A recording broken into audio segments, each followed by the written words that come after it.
Bismillahirrahmanirrahim. Assalamualaikum warahmatullahi wabarakatuh. Qibtahnya Nabi Musa alaihissalam kepada Nabi kita Muhammad sallallahu alaihi wasallam. Dalam hadis disebutkan bahwasanya Nabi Musa pernah menangis. Li'anna gulaman bu'itsa ba'di yadkhulul jannata min ummati aktsaru mimman yadkhuluha min ummati. Kata Nabi sallallahu alaihi wasallam, Nabi Musa ini pernah nangis.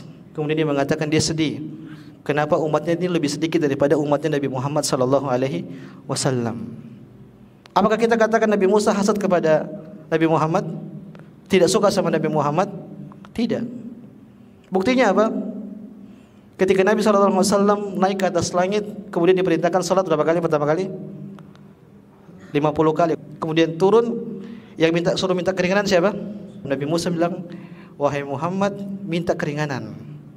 Kata Nabi Musa, sungguhnya umatmu itu enggak bakalan mampu ngerjain salat sebanyak itu.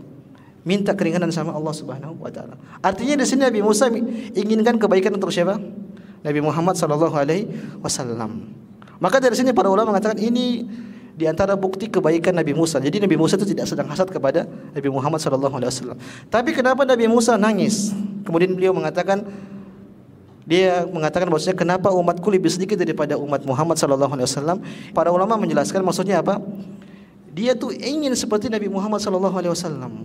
Semakin umatnya semakin banyak, maka pahalanya semakin banyak di sisi Allah Subhanahu wa taala. Dia tidak ingin kenikmatan tersebut hilang dari Muhammad, tidak.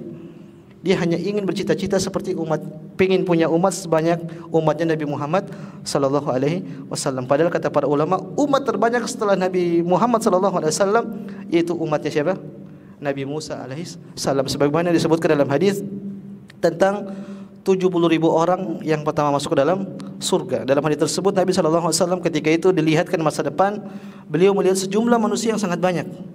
Ketika beliau melihat, beliau menyangka bahwasanya umat tersebut adalah umatnya beliau. Maka dikatakan kepada Nabi Muhammad, itu umatnya Nabi Musa alaihi salam.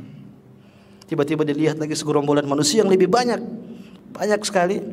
Baru disebutkan, ya Muhammad, ini adalah umatmu. Dari hadis ini para ulama menyebutkan bahasanya umat terbanyak setelah umatnya Nabi Muhammad adalah umatnya Nabi Musa alaihissalam. Namun demikian Nabi Musa masih berharap pengen punya umat sebanyak Nabi Muhammad sallallahu alaihi wasallam, karena dia tahu semakin banyak umat maka pahalanya semakin ngalir kepada beliau.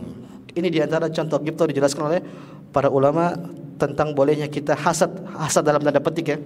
Hasad dalam petik dalam kepada kaum muslimin. Tadi Nabi sebutkan la hasada illa fitnatain. Tidak boleh hasad kecuali kepada dua orang. Yang pertama adalah orang yang punya harta banyak, kemudian dia keluarkan di jalan Allah Subhanahu wa taala. Kemudian yang kedua kepada orang yang berilmu, dia punya ilmu banyak, kemudian dia amalkan ilmu tersebut, kemudian dia ajarkan kepada manusia. Kalau kita ingin seperti dua orang seperti ini, maka ini boleh dan tidak dikatakan kita sebagai hasad, tetapi kita sedang ghibtah kepada orang muslim. Bismillahirrahmanirrahim. Assalamualaikum warahmatullahi wabarakatuh.